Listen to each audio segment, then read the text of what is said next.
Ladies and gentlemen, meet the brand spanking new Fiat 500X. And Fiat flew me out here to sunny California to test drive this newest Fiat. And the biggest question on my mind is, how is this vehicle different from the Jeep Renegade? It is the same chassis, it has the same engine choices, and I have a very special guest presenter who has actually driven the Renegade.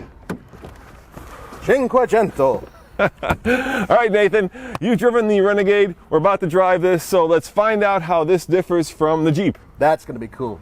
And that is coming up next on the Fast Lane Car.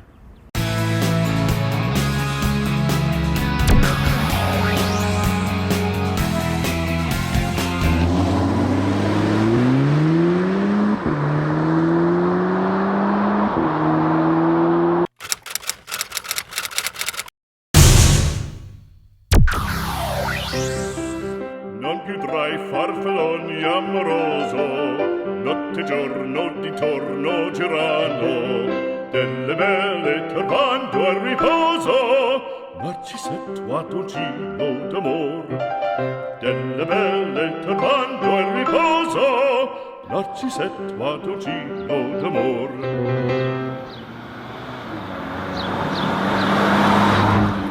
Taking inspiration from the original 500, this vehicle has, well, frankly, only a little bit of the real 500 in it, but there are places that it has it. The engineer, the guy who actually designed a lot of the outside of this vehicle, took us through it and showed us that right up here, you can see a lot of the Fiat 500 heritage. Right here, the whiskers, the way the front end pushes out, the roundish headlights. Yes, it's not exactly Fiat 500 from the front, but it is a lot more handsome than the Fiat 500L. In fact, I believe this should have been what the 500L looked like right from the very beginning. It's just not like the Jeep at all, actually. Not at all. The Jeep felt much airier, bigger, and flatter, much more simple decor.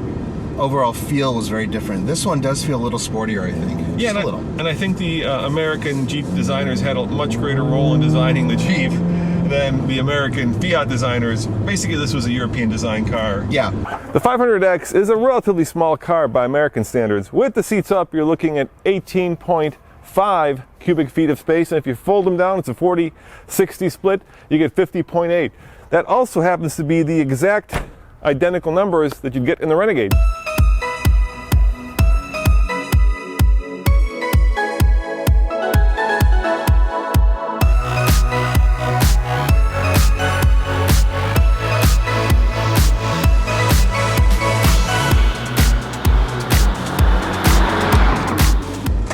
So far, it's tight.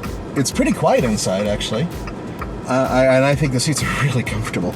Yeah, it's a tidy little package, and Fiat will be quick to point out that this is the first all-new Fiat that's brought to America, right? The previous Fiat 500, the Abarth, the 500L, those are models that were around for a while in Europe and the rest of the world. Yeah. But this model is brand new, and it's being sold actually in 100 different countries. Over 100 different countries. And that's what they're saying, is that they actually co-developed it with the people here in the United States to make sure that this really did cover the full range of consumers. And people in North America are very different in terms of their taste versus the rest of the world. However, straight off the bat, there are a couple of things. Air conditioner works really good. Yeah, it's nice and chilly. Yeah, where outside it's about 85 degrees. It is spacious enough for two very large men, at least in the front seat. I can sort of sit behind Roman, but my knees squish into the seat. Fortunately, there's a lot of give, so I can actually fit back there. Ah, yes. There's a lot of room in the front of the 500X, especially with the seat all the way back. But does that compromise rear seat legroom? Luckily, our special guest reviewer will give us a thumbs up or a... What are you doing, Nathan? Ah! So-so. And it has not one, but two optional sunroofs. Holla, holla. That's a shout out to you, Emmy. Something very interesting. First of all, you can get this as a base model, front-wheel drive only, with a 1.4 liter turbocharged engine. And that's the same engine that's in the Fiat 500 Abarth. It's the same engine that is available in the base model for the Jeep Renegade. And it is turbocharged, as I said before, and the reason I said it is because it's a great little engine. Puts out 160 horsepower, 184 pound-feet of torque, and it's hooked up to a 6-speed manual transmission only to the front wheels. But that, once again, is just the base model. From there, you have to go to the 2.4 liter multi-air Tiger Shark engine, which is hooked up to a 9-speed automatic transmission. Once again, just like the Jeep Renegade. 180 horsepower and 175 pound-feet of torque.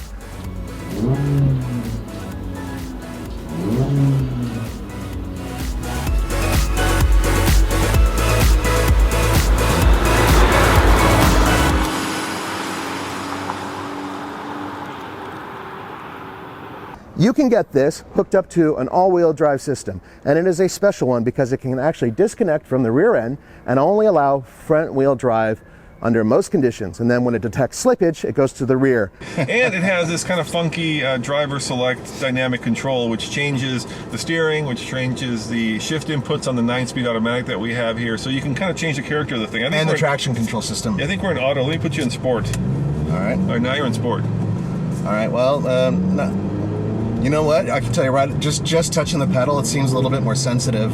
I'm like letting off and pushing on, and it's, I don't know if you guys can hear that, but it's just like ready to bounce in a lower gear. Yeah, and Fiat does exhaust notes right. You can't, Yeah. You can't deny that, Nathan. I mean, it always sounds like you're driving, you know, a baby Ferrari for some reason when you're in a Fiat.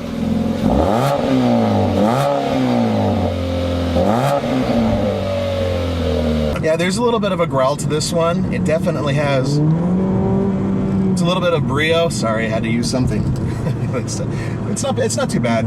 There are a couple things right off the bat that there are two issues that I have. One is that I've never been a big fan of the electrically assisted power steering setup that they have. Now in the sport mode, it feels a little bit tighter, but it's still not, to my taste at least, like a heavier steering wheel. Also, the back windows, they don't roll down all the way. These are small doors, so they only roll down just a little past halfway, which for me and kids or whatever, it's an issue. Now, you really have two different interiors with the Fiat 500X. There's the base model, which is a little bit cheaper on the inside, and then you have the top of the line, which is fantastic. Really, really high grade, very soft touch leathers.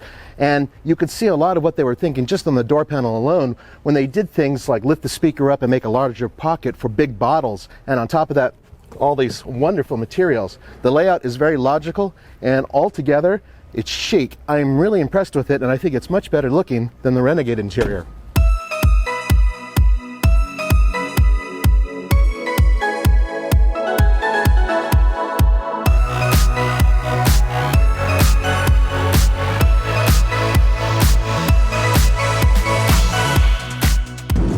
Fiat hasn't announced MPG yet, but they're saying over 30 on the highway.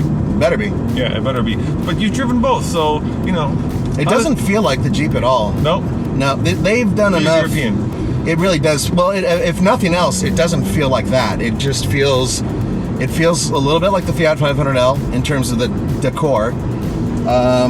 But it's a little bit more, with a lower roof, and it's a little bit more intimate. Yep. This is sportier. This is the car they should have had, as far as I'm concerned, because the L I agree, off the bat. is so polarizing on the outside.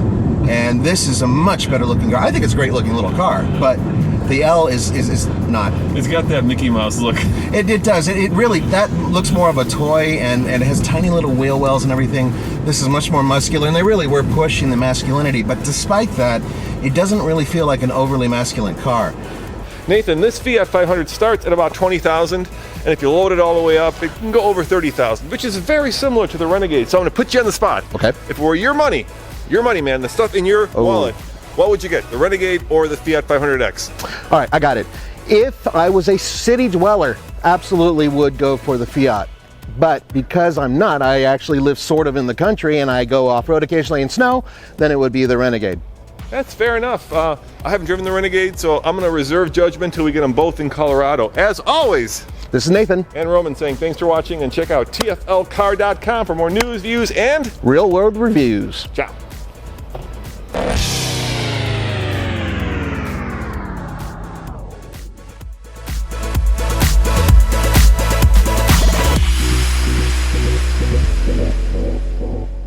This is one of the comparative vehicles. Nissan's interesting Juke, and this one is all-wheel drive. Now this is the Chevy Trax, but it's only front-wheel drive. And then of course we have the Mini Cooper Countryman all-wheel drive. And finally, something very interesting, the Fiat 500X, but this one has the 1.4 liter engine, which is turbocharged, and a 6-speed manual transmission feeding the front wheels. And that is what we're going to compare to those. And that's coming up next.